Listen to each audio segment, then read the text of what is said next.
So over the past couple weeks, I've been getting some comments on how to get gold as a new player. I know there's a lot of new players out there that are kind of frustrated and having difficulty gaining a lot of gold. And I just wanted to kind of like a guideline on what dungeons you should be running and also what content you should be doing. So not only can you gain a decent amount of gold, you also can get decent gearing because a lot of stuff doesn't even require you to have gold.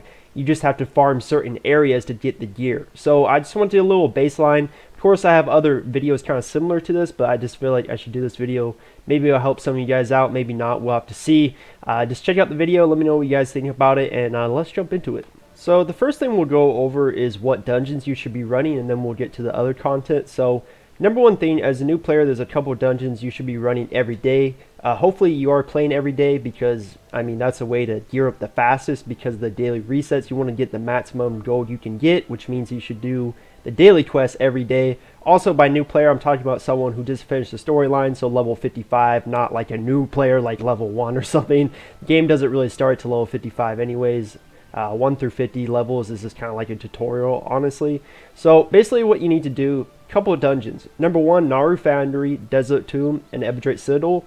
These three you should be running every single day, no excuses, like every day. And you can literally LP these. Like, you do not have to make a party. Honestly, it'd be kind of hard to find a party. Literally LP these, join with a random party, and it's brain dead easy. The mechanics are not even there anymore. You can do this with low gear and still clear it. No one's going to kick you because you have low AP because you're joining with LFP, which means you randomly join with a party. You're not recruiting people in like F8. So this is a really fast way. Just do that. That's how I do these when I used to do these. I don't really do these anymore because they're kind of low tier for my gear. But definitely recommend doing these three every day. They're not hard. You can just LP it and just join them and get your daily gold. Each of them give over 1 gold a day, around like 1 gold, 30 silver. Ebdrate Citadel gives a little bit more because it has some side quests that give like, I think like 30 silver each. Again, it kind of varies when you have a membership or not. If you have a membership, you're obviously going to get more gold. Besides those three, those are like the top three you should be running every day. There's a couple other ones that I feel like are very useful, and if you have the time, you should run them. This one, Soldier's Laminate, I did a video on this a couple months ago, but this dungeon is really awesome.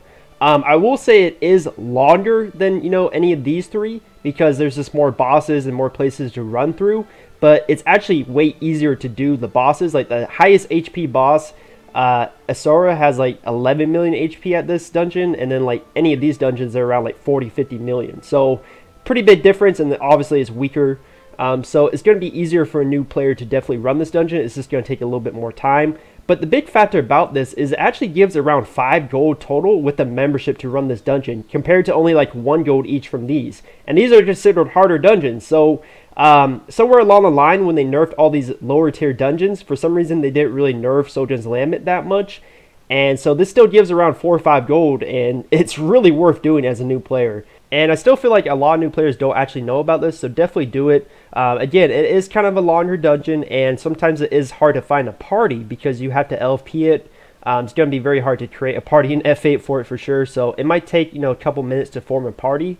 But I still definitely recommend doing it because the gold it gives is really awesome for how easy the content is. Besides that, these dungeons are very low tier ones, but for example, cold storage, you should be doing this every day. It literally takes like a minute to 30 seconds to clear this boss. Like, it literally is one of the easiest bosses in the world. It's so fast, and it gives you like around like 70-80 silver. So you're not making a lot of daily gold from it, but you might as well do it every day. It's like the easiest like 70-80 silver you'll get in your life. So you should be doing cold storage every day. I still do it on my high geared 1200 AP character just because of how easy it is. No reason not to do it. It's basically free silver.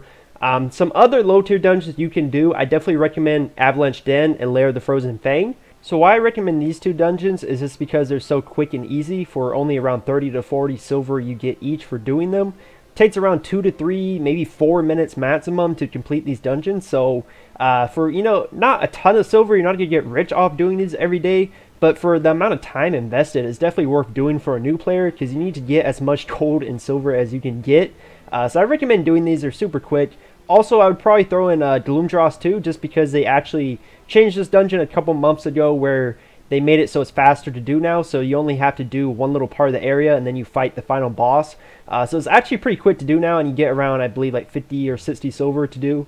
So I recommend this one too if you want to throw this in. Definitely doesn't hurt. Also, I mean, this one's kind of common sense, but as a new player, make sure you're doing the daily challenge every single day. They changed daily challenge rewards a couple patches ago where it's actually nice to do the daily challenge every day because you get some good materials and gold. So if you do the daily challenge once per day, you get 5 gold, get some materials, get some SP charms. You also get, you know, moonstone, secret orbs, elysium orbs. All these items are 100% needed to upgrade your gear. And if you don't use them to upgrade your gear, you can also use them just to sell in the marketplace and make some decent profit. So you really need to make sure you're doing your daily challenge every day. Number one thing you always do is Celestial Basin for a new player. This one, you literally just go to Celestial Basin and fight these mini bosses. They have like 400 to 500,000 health. Takes like 10 seconds to kill them. There's like 3 different ones. You kill whatever one you want.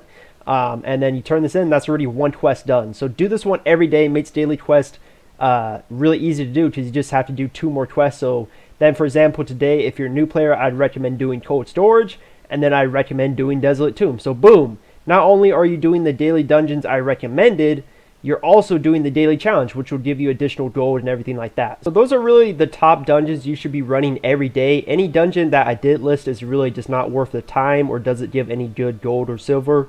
After this, you know, we're going to go over just some decent things you can farm. So let's talk about one of the best places to farm for a new player, which is Celestial Basin. Alright, so Celestial Basin is pretty simple. There's 3 different quests you can choose from. You complete 3 of them, and then you get a full new list of quests.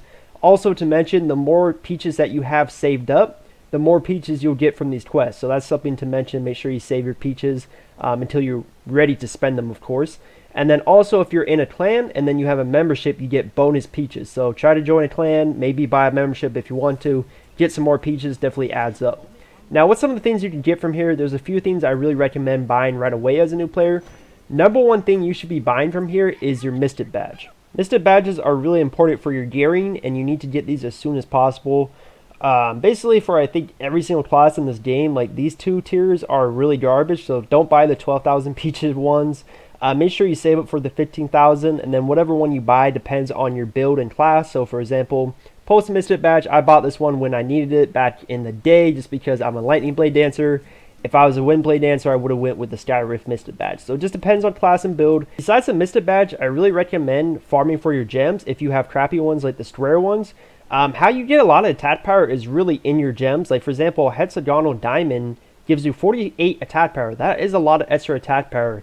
And attack power isn't everything, but in Blade and Soul, unfortunately, for like North America and Europe at least, everyone just cares about your attack power. They look at your character page in F8, and if they see you have low attack power, 9 out of 10 times they're probably going to kick you. So how do you get high attack power? A lot of it comes from the gems. So what you can do is farm for the hexagonal diamond and also the hexagonal gem chest. All these give high tier AP stats and decent little bonus stats, like hexagonal ruby gives, you know, like 15 attack power and 2 critical hits. Hexagonal sapphire gives around 15 attack power too. So I would farm for these and grab these and get at least a couple because it will boost your stats and AP by a lot. So really recommend this. It's super easy to get high tier gems from Celestial Basin. One thing to keep in mind though is you cannot salvage these for Half-Moon Gem Powder because they're not the Half-Moon version. So you can't actually like salvage these and then put them on the marketplace with the gem powder. So you can't make like gold off them or anything. And then also they're not bound to account, so you can't trade them to other characters. So make sure whatever character you're farming for this on, you're going to use it on that character because otherwise you're going to screw yourself over. Besides that, Stormbringer Heart, I used to recommend this, but now you get it for free from the storyline, so no purpose in buying it here. And then last but not least, you can also get some of the legendary accessories from Celestial Basin. For the legendary accessories, you're going to buy the Oath Necklace and the Eternity Belt from the vendor Emotions Tower for 200 Dragon Cores for both of them combined. How you get the 200 Dragon Cores is you get 250 of them from doing the Dead Refuse to Die side quest, and you'll get that from a quest letter in your quest journal, so make sure you do that as soon as possible. You should get it after completing the Salat storyline, so around like level 55 area. Do that, and then you can buy both these from the Emotion Tower vendor. He's like a little Lin guy, you can't miss him. And then these two, you can buy these from Celestial Basin. You'll need another 100 Dragon Cores total, but you'll get those pretty quickly from doing the 3 dungeons I talked about, like Nara Foundry, Desolate Tomb, Great Citadel. And then you can farm the peaches for these two if you really want to. Again, these are kind of situational because you can use the items like the ring from Desolate Tomb that gives elemental damage instead to replace it. It just depends on if you want the extra attack power that these give.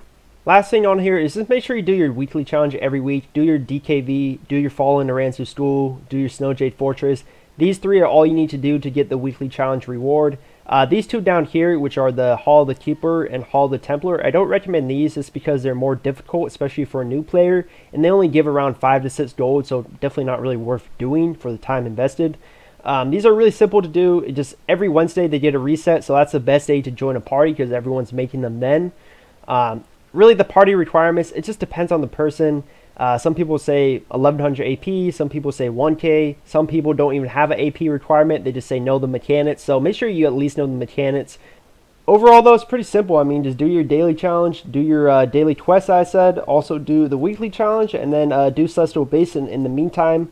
I would recommend crafting, but honestly crafting in this point of the game is really not worth it. The materials actually cost more than most of the recipes, so it's kind of a trap. So just don't really recommend that anymore too, kind of sadly. So yeah, just kind of simple stuff. It's nothing really too secret. There's no secret method to like make thousands of gold for a new player. Just kind of playing the game. And over time you'll accumulate gold. Then obviously the more gears you get, the easier it gets because you can run the higher tier dungeons that give more gold and better rewards. So you're really doing it at the hardest point right now. It does get easier the more gears you get, so don't worry about that. Just do these steps and you should gear up at a pretty decent rate. Just depends on how much you're willing to grind, you know, Celestial Basin and do your dailies and everything like that. Hope you guys enjoyed this video. If you have any questions, make sure to leave them in the comments. And I'll see you guys in the next one real soon. I'm out.